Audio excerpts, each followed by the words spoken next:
행복이 금기인 이유, 정치가 숨긴 진실.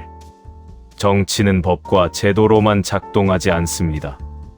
정치는 언제나 감정으로 먼저 작동합니다. 우리는 종종 정치를 법률 조문과 제도적 장치의 집합으로 이해합니다.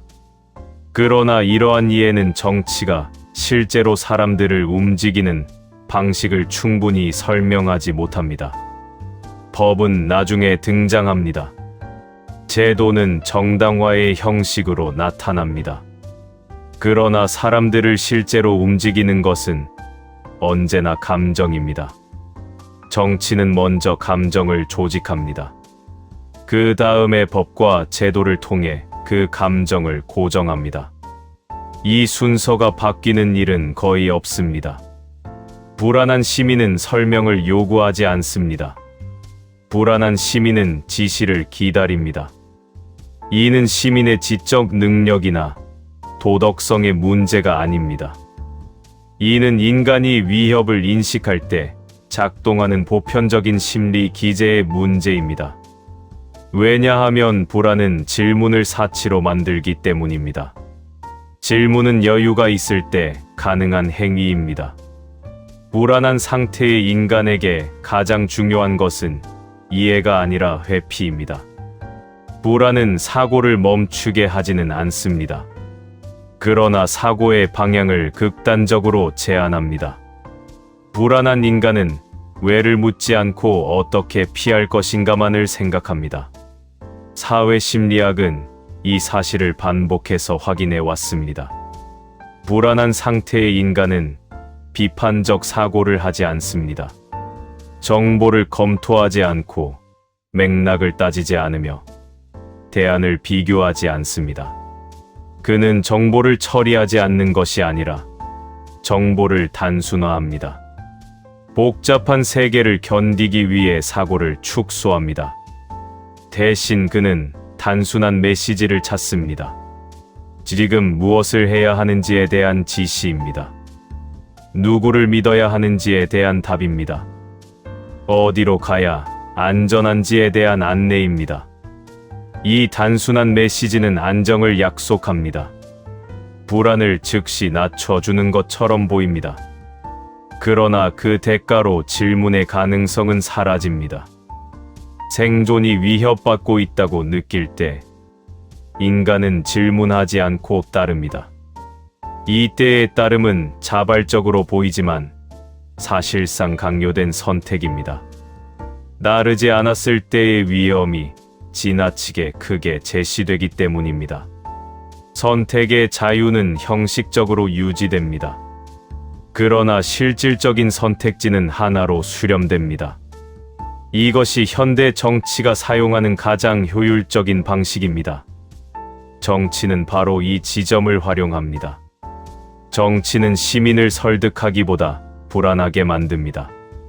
불안을 제거하기보다 불안을 관리합니다.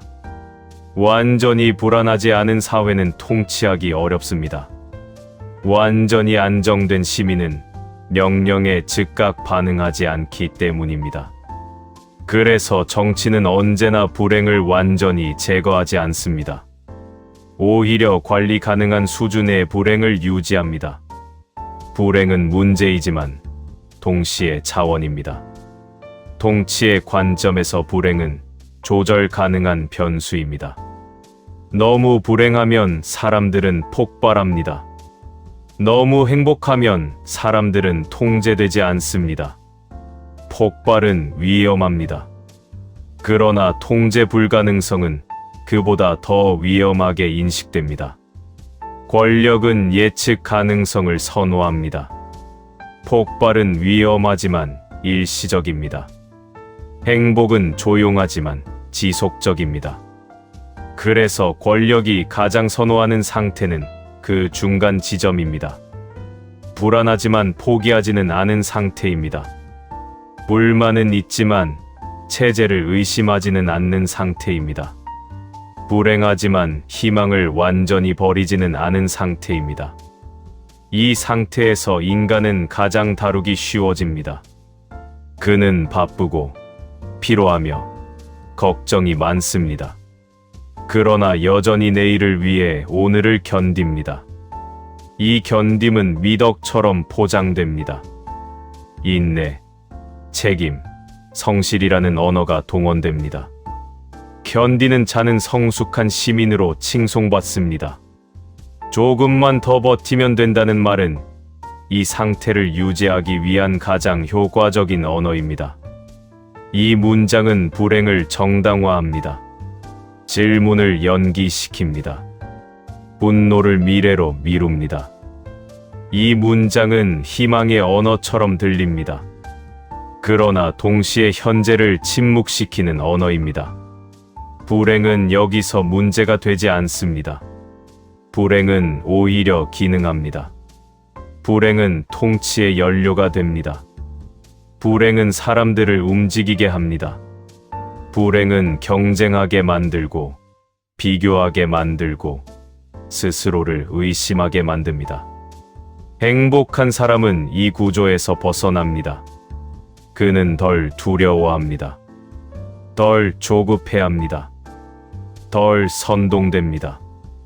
이 말은 행복한 사람이 무관심하다는 뜻이 아닙니다. 또는 현실을 외면한다는 뜻도 아닙니다. 그는 모든 것을 긍정하지도 않습니다. 세상을 낙관적으로만 보지도 않습니다. 그러나 그는 공포에 의해 판단하지 않습니다. 불안에 의해 행동하지 않습니다. 이 차이는 결정적입니다. 정치는 즉각적인 반응을 전제로 작동하기 때문입니다. 분노하라고 요구합니다.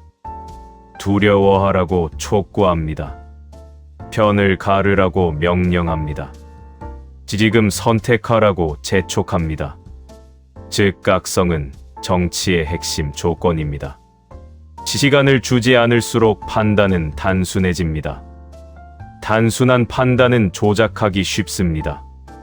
행복한 사람은 이 요청 앞에서 잠시 멈춥니다. 멈춘다는 것은 따르지 않겠다는 뜻이 아닙니다. 생각하겠다는 뜻입니다. 생각하겠다는 태도는 정치적으로 가장 위험한 태도입니다. 멈춤은 질서를 파괴하지 않습니다. 그러나 질서가 자동으로 작동하는 것을 방해합니다. 그래서 행복은 정치적으로 중립적이지 않습니다. 행복은 언제나 구조를 불편하게 만듭니다. 행복은 체제를 공격하지 않습니다. 그러나 체제가 인간을 다루는 방식을 무력화시킵니다. 행복한 시민은 위협에 과잉 반응하지 않습니다. 행복한 시민은 적대 서사에 쉽게 동원되지 않습니다. 행복한 시민은 모든 문제를 즉각적인 선택으로 환원하지 않습니다. 이 때문에 권력은 종종 이렇게 말합니다. 지금은 행복을 이야기할 때가 아니라고 말합니다. 지금은 버텨야 할 때라고 강조합니다. 지금은 질문할 때가 아니라고 단언합니다. 이 문장들은 언제나 위기와 함께 등장합니다. 그리고 위기는 반복적으로 재생산됩니다. 그러나 바로 그때가 가장 위험한 순간입니다. 행복이 가장 금기시되는 순간은 통치가 가장 감정에 의존하고 있다는 증거이기 때문입니다. 불행은 자연 발생적이지 않습니다. 불행은 구조적으로 설계됩니다. 언어로 관리됩니다. 감정으로 유지됩니다. 불행은 우연히 확산되지 않습니다. 불행은 특정한 방향으로 유도됩니다. 그리고 그 불행이 작동하는 동안 행복은 늘 개인의 문제로만 남습니다. 행복은 각자의 마음가짐으로 축소됩니다. 행복하지 않은 것은 개인의 노력 부족처럼 해석됩니다. 그러나 우리는 다시 물어야 합니다. 불행이 이렇게 체계적으로 관리되고 있다면 행복은 정말 사적인 감정에 불과한 것일까요? 아니면 행복이야말로 통치가 가장 경계하는 상태는 아닌지 질문해야 합니다. 이 질문은 감정의 문제가 아닙니다. 이 질문은 정치의 문제입니다. 이 질문은 우리가 어떤 사회에 살고 있는지를 묻는 질문입니다. 그리고 바로 이 질문이 유지되는 사회만이 진정으로 자유로운 사회라고 말할 수 있습니다.